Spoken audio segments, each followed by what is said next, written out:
It's Marilyn Geary. It's January 20th, 2010, and I'm in Kathleen Lipinski's studio on Sir Francis Drake Boulevard with Kathleen and Laurie Thompson, librarian at the Antique Kent, California room, and Kramer Herzog, our videographer. Good afternoon, Kathleen. Can you tell us a little bit about your background? Where were you born and raised? I was born in Detroit, Michigan, and lived there until I was 17. I left midnight of the night I graduated from high school and came here. It was 1968. There was a lot of activity in San Francisco, and I had never seen a place as beautiful as Marin.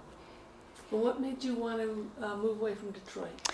Well, Detroit has a certain charm in its grittiness, and I actually learned a lot from growing up there. I was always interested in art. I always was the kid that designed the bulletin boards in the hallway and illustrated my book reports. I signed up for every special art class that I could take. And there's a school in downtown Detroit, a public school, Cass Technical High School, where I was able to major in art for 3 years. And so, it's one of those stories where, I took 3 buses through, yards of snow to get downtown to go to school. But it was a fabulous school. It was an 8-story inner city building, and they had programs in commercial art, fine art, and fashion design. And so part of what I was able to do in high school was to take drawing, painting, illustration, color theory, charcoal, both oil and acrylic painting, printmaking, advertising design. There was another program going on the same floor of the high school, on the 6th floor, where there was a print class in using Heidelberg presses.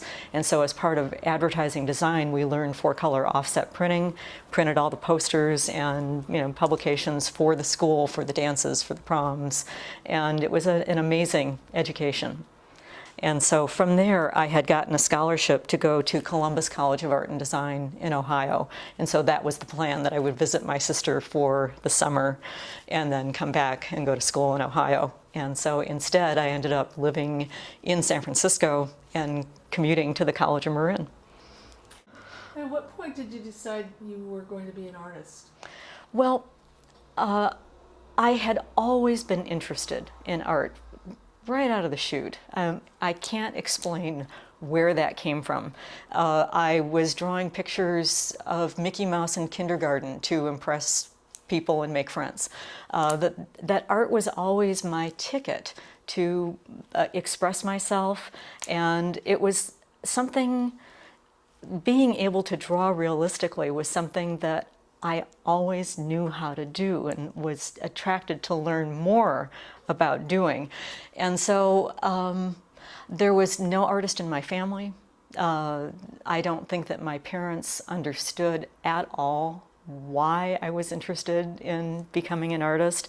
And there was no one in my family or immediate circle that modeled being an artist. Didn't know any artists, didn't go to galleries, didn't go to museums. It was just something that was in my wiring. After I left the College of Marin, and it took me a long time to leave the College of Marin, I floated around a bit. I went there, I lived in LA for a short period of time. I went to Santa Monica City College, moved back to Marin, went back to the College of Marin. And then when I had basically taken just about every course that I could at the College of Marin, I began looking for a 4-year school that I wanted to go to, and selected UC Santa Cruz because I liked the student art shows and the faculty art shows at that school. And that was really the first time that I met people who made a living as painters. And so that was a whole new experience for me. And that so many of my teachers at UC Santa Cruz were artists and painted and taught, that it was a really wonderful experience.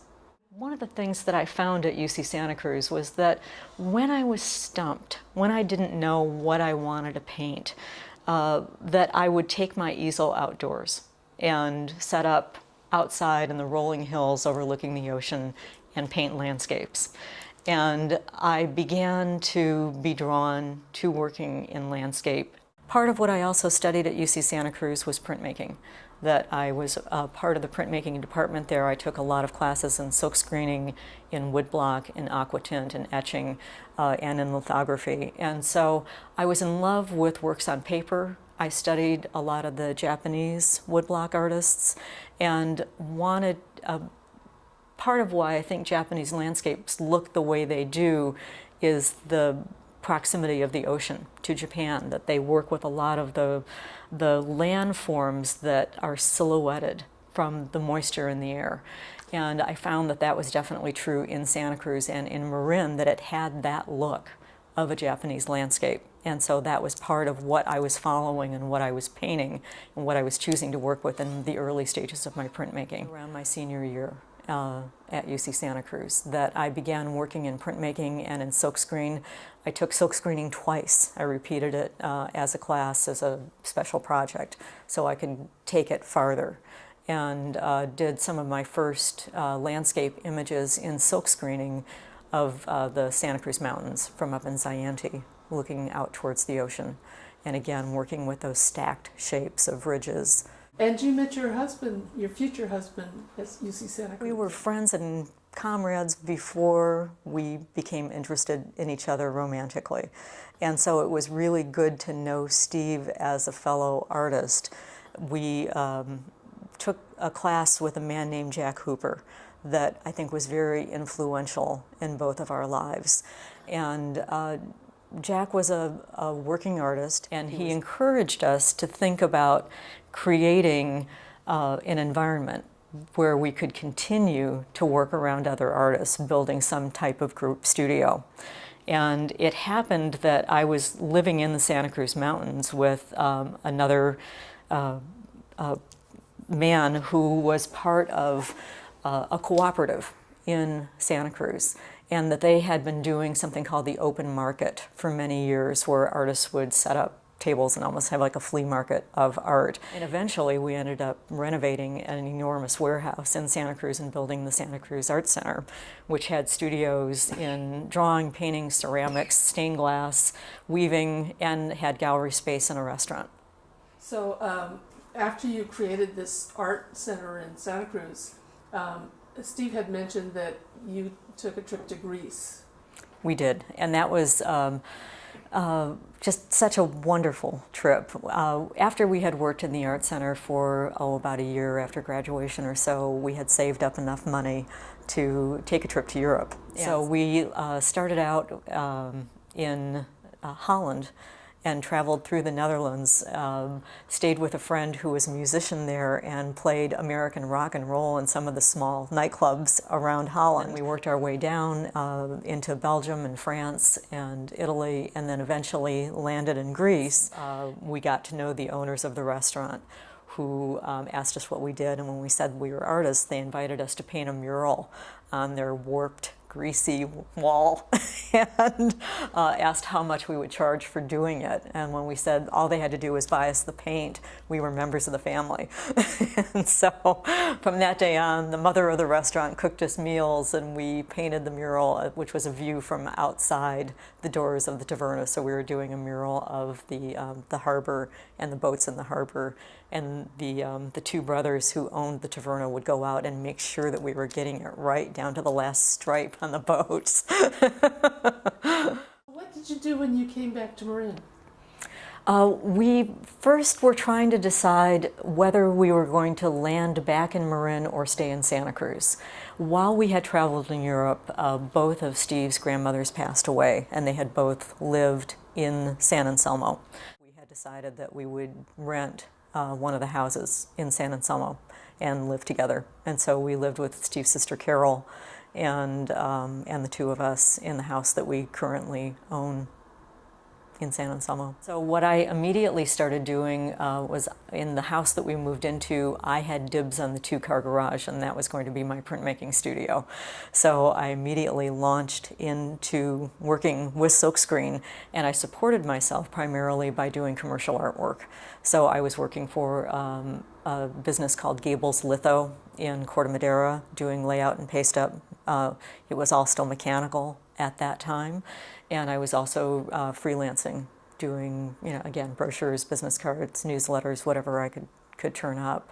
And so I supported myself as a graphic designer while I was also working in the print studio. I immediately launched into landscape. So I started doing works from the hikes that I took around Marin and designed very simple silkscreen prints in the first couple of years.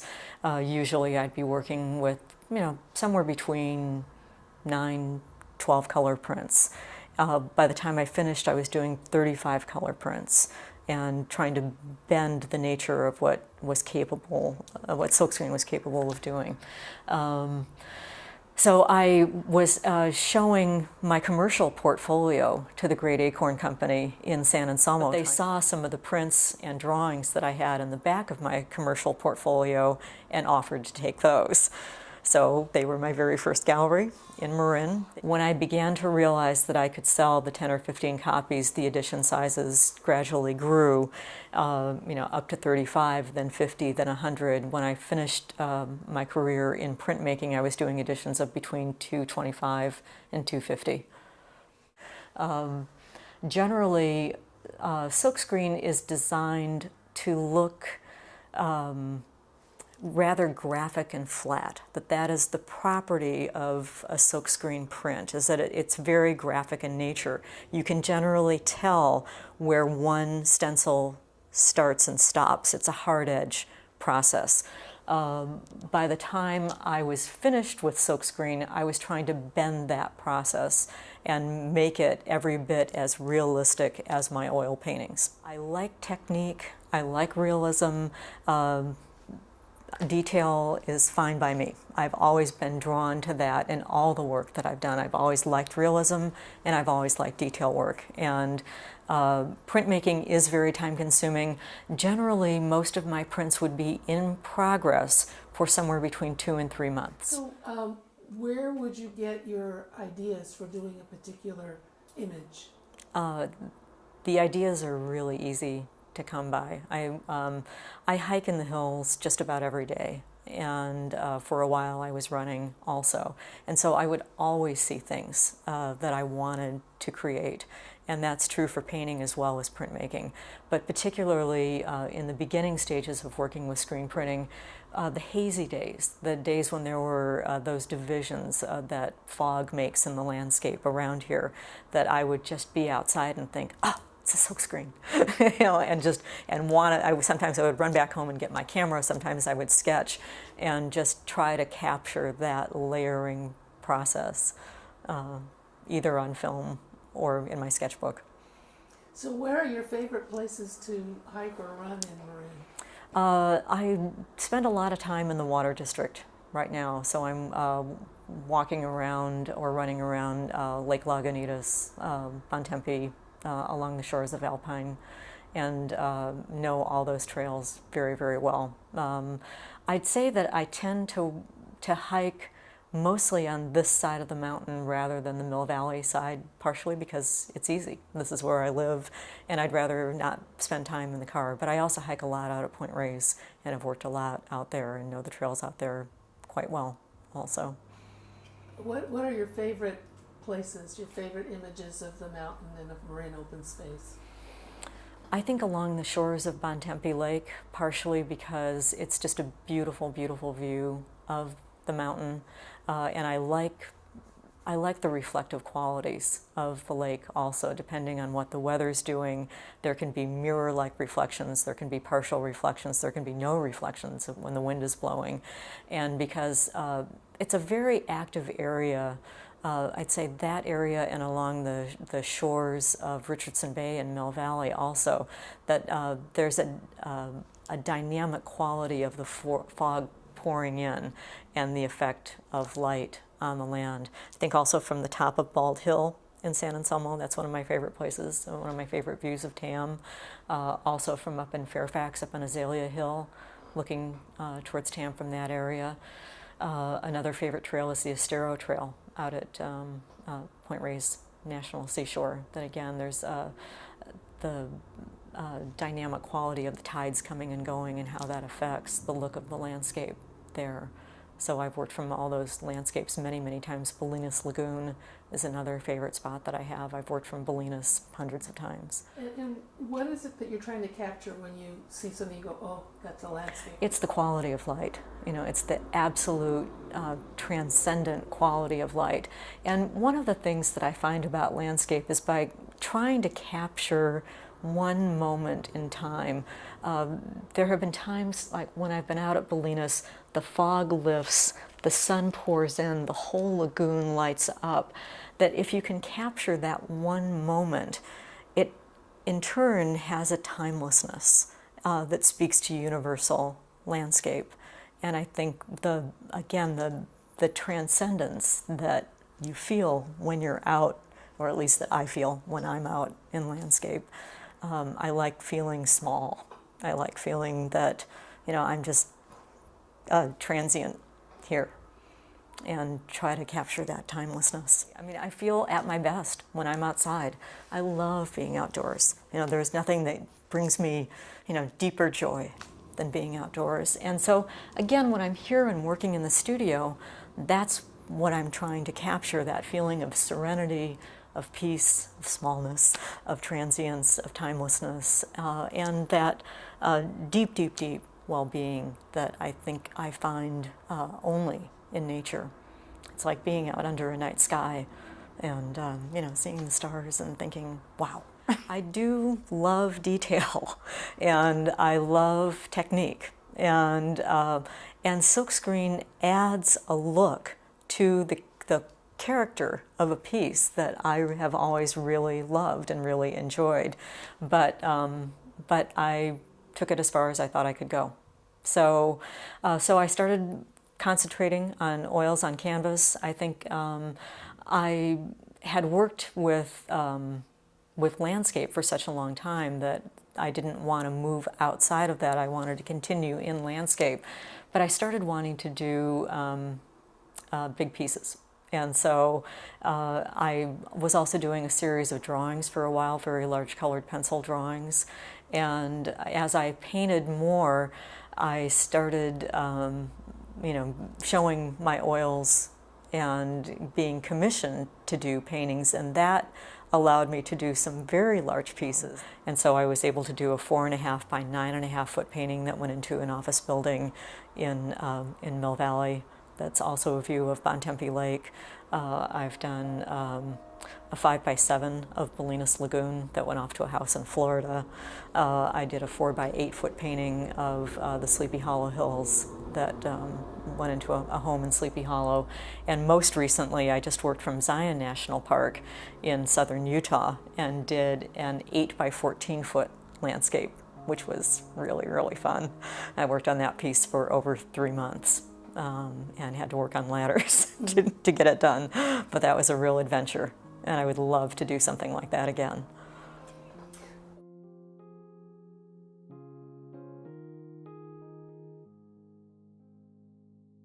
One of your paintings was chosen for, or maybe it was a print for the Buffalo Landscapes poster. Yes, and that was a view of Mount Tamalpais from Azalea Hill up in the watershed areas above the Meadow Club, actually, in Fairfax. And that was a large oil painting that was used for that poster. And yeah, so Steve and I are both poster children. And I love working with the organization for a number of different reasons. I think the Marinscapes event is great for Buccaloo, and it's great for the artists that participate. It gives us a visibility in the community, and it gives us an association with all the work that they do in the community. How do you think art contributes to someone, an artist's sense of well-being or generativity? What do you think art does to your psyche, for your psyche?